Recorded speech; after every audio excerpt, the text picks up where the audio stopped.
बकरी अगर चरने की जाड़ी ना स'ञां आनी है वो भी दुद्ध दिंदी है।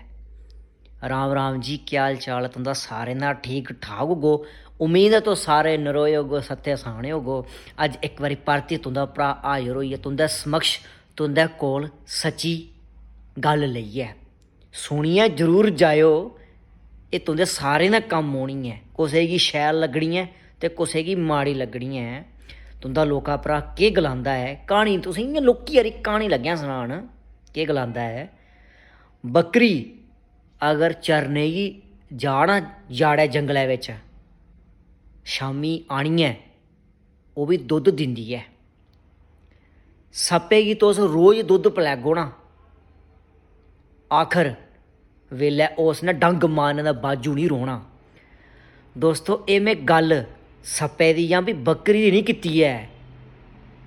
में गल्ल करन लग्गेआं अपना बौन खड़ोन उस माह्नुए कन्नै रक्खो जेह्का माह्नू वफादार होवै, ईमानदार होवै, दिल दा साफ सुथरा होवै, उं'दे कन्नै रक्खो।